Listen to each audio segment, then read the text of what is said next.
Now we are starting, Richard, a part, 4-part, 5-part series. Okay, we're gonna extend into future podcasts. So we like to, for now, for the remaining 15 minutes, we're gonna discuss a part 1 of the loan process, which obviously Richard.advani, that's what you do, right? So there are so many educational modules you can talk about loans, and we're gonna in a subsequent podcast we're gonna continue to talk about different topics about loans, part 1, part 2, part 3, and so forth and so on. So with that in mind, Richard, since you are the professional, you are the loan expert, which for the next 15 minutes, part 1, what do you want to talk about? Absolutely. So obviously there's all kinds of things you need to know when you're getting a loan, and there's a lot of fallacies out there. There's a lot of misinformation as well. So we thought it'd be a good idea to kind of break down what we look at in terms of qualification for a client, as well as what some of those terms mean, as well as some strategies and things that you as investors can employ, and just trying to make things a little smoother when you're trying to buy rentals. But you know, it's interesting. I work with investors or home buyers who've owned homes for 15, 20 years, and they don't even understand the basics and the fundamentals of how they qualify, what we look for. And that's not their fault, right? That's the originator's fault. Most people, loan officers, they quote you the rate, they quote you the fees, and then they want to close the loan and say goodbye. And I think it's makes for a more fluid process for the investors, as well as for myself and my team, when they understand what goes into qualifying. They understand what the guidelines are, not the broad level, right? That's my job. I'm here for you. But, things like debt to income ratio are pretty straightforward to calculate, but there's so much mystery and shrouded around it. So I think for this first one, let's talk about debt to income ratio. Let's talk about how that's calculated, and also the ways that you guys at home can calculate it. Because once again, it's very, very straightforward. Now, excuse me, if you're self-employed or if you have 25 rentals, obviously it takes a little more deep dive to analyze the income and analyze obviously those rentals. But I'd say the vast majority of our clients work in Silicon Valley. They're W-2'd, right? They have pretty minimal debt. So those calculations are pretty straightforward. So jumping right into it, the major thing that determines how much or how many as it relates to rental property acquisitions is your debt to income ratio. And the way we calculate that is pretty straightforward, okay? And what we want to look for as a lender, that the total amount of bills that you incur every month are within federal regulations. That way you have the ability to actually still make the mortgage payments, as obviously they come due. The things we look at, we'll talk firstly on the debt side of things. The things that we add up to come up with that debt to income ratio, firstly, are your housing expense, whether you rent or own. So the total payment, including taxes and insurance if you own. And then on top of that, we're going to add the minimum payments of any debt showing on your credit report. And the reason I mention minimum is if you have a $5,000 balance, I'm not interested that you send in $500 a month. I want to know what the minimum they ask for is every month. So we take the minimum payments of credit cards, car loans, student loans, anything that shows to your credit report, plus your housing expense, right? And generally, we divide those numbers by your gross monthly income. So just to run a broad level example, right? You make $10,000 a month, $120,000 a year. You have a $2,000 mortgage, and you have a $500 car payment, and maybe $500 in credit card payments, right? So between those two, we're talking $2,000 mortgage, $500 auto payment, $500 in credit card payments. Takes you to about $3,000 a month in terms of your total overhead, right? And an example we're using here, we're talking about someone who's making $120,000 a year or $10,000 a month. Now, so far, I'm assuming it's not too complicated, right? Everything we've gone over is pretty straightforward. The way we calculate the debt to income ratio is we merely divide those monthly debts, which as we spoke about is $3,000, divide it by your monthly income of $10,000, and that gives us a 30% debt to income ratio. Now, in that example, that would mean you're very, very well qualified for trying to buy investment properties. Now, general rules you hear across the industry, a lot of people are limited to 43 to 45% debt to income ratio. We can actually go all the way up to 49.99% debt to income ratio.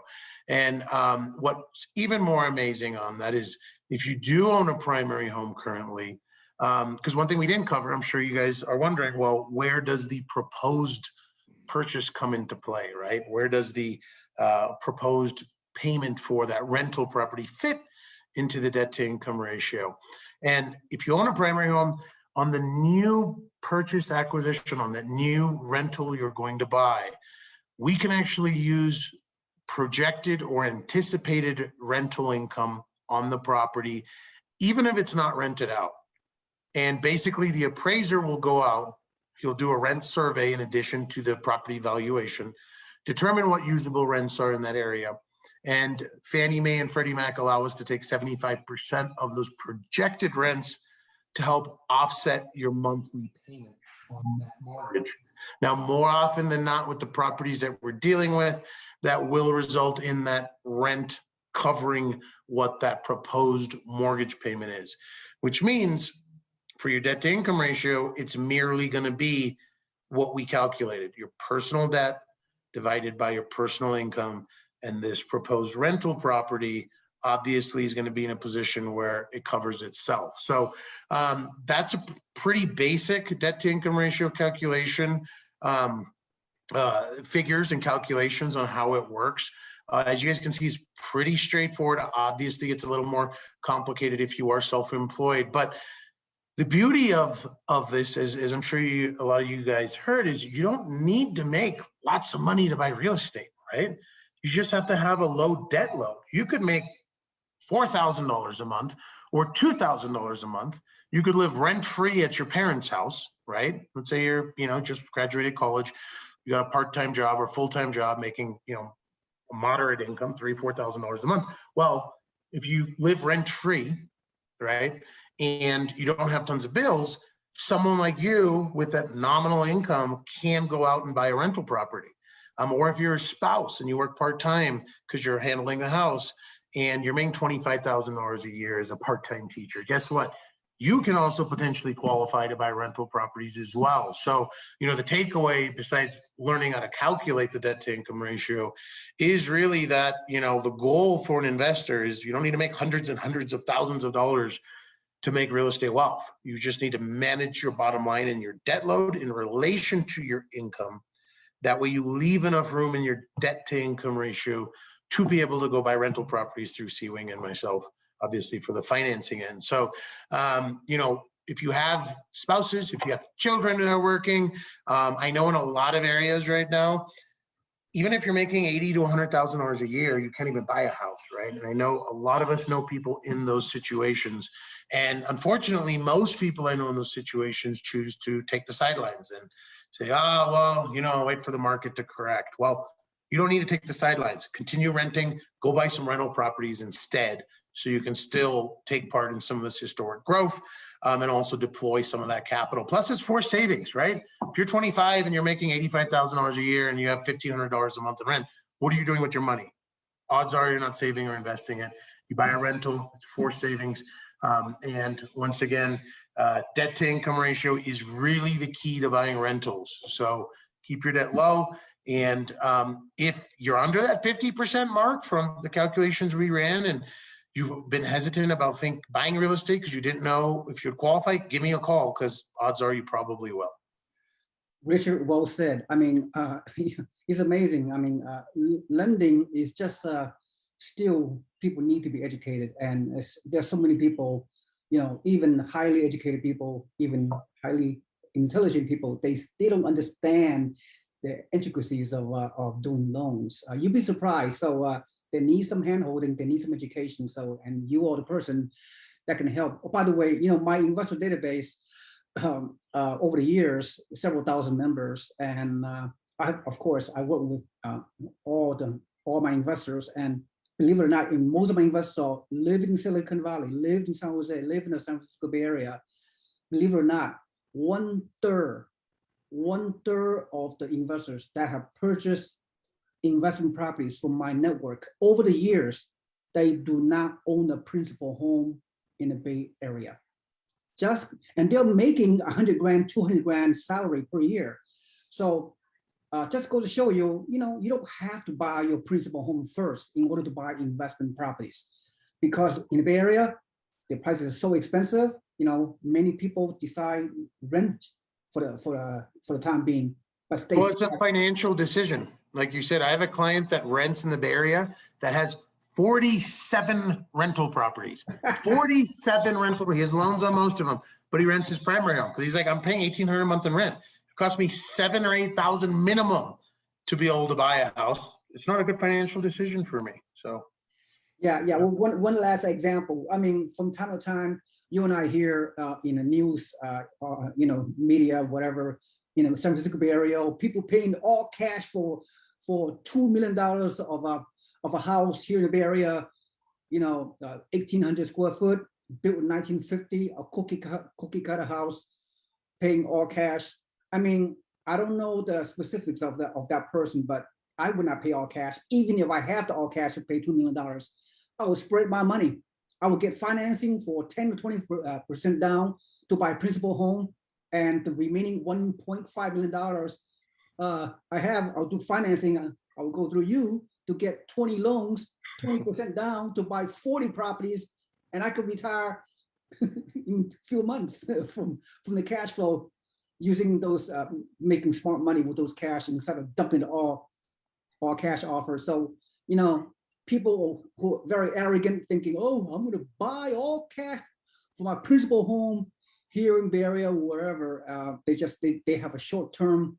I don't know their goals. I don't really care, but you got to be smart with your money. You got to spread it out and making money work hard. Anyway. Hey, so I just got an email right now that we just reopened up 15% down on investment properties.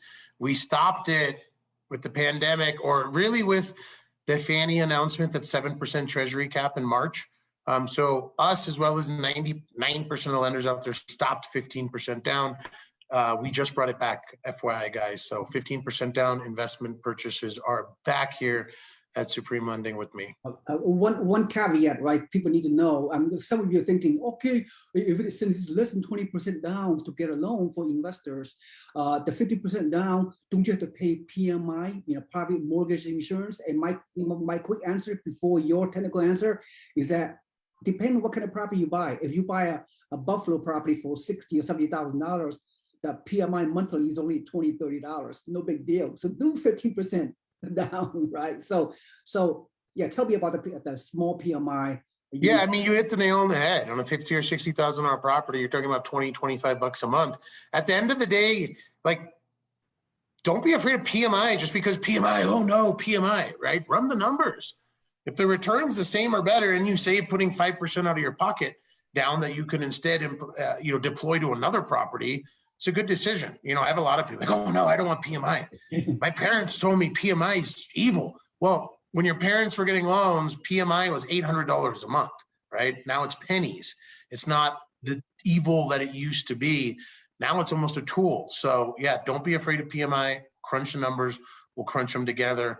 More often than not, it's actually a pretty good option, especially with someone who's, if you got limited funds for a down payment and you're planning on buying 2 properties, well, guess what? Maybe you can buy 3 now by putting a little less down. So it's a great tool. Richard, before we go, great topic. Before we go, all the lot of videos that you and I have done over the past few months, you can upload it into your video in your website. There's a educational series.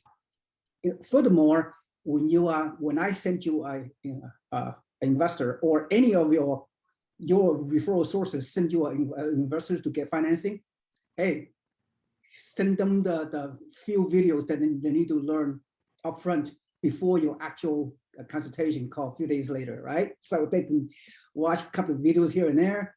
By the time they consult with you on the first phone call to go over their loan situation, they already have a understanding a little bit, so you can be efficient with your time to help the the borrowers, right?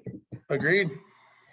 So, so before I let you go, so we're gonna spend the next few weeks to discuss a whole bunch of additional loan topics.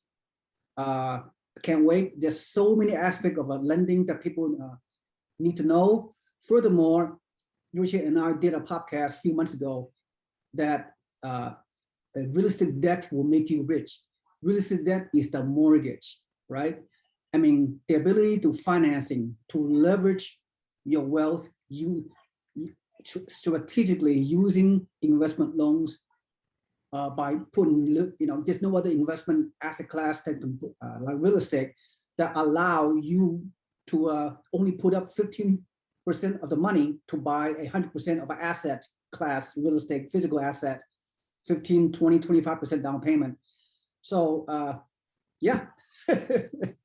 So that's my my final recap. So before we go, what are your overall recap of today's podcast? Yeah, I mean, absolutely. I guess my recap is the same as where it ends every time. Get off the fence.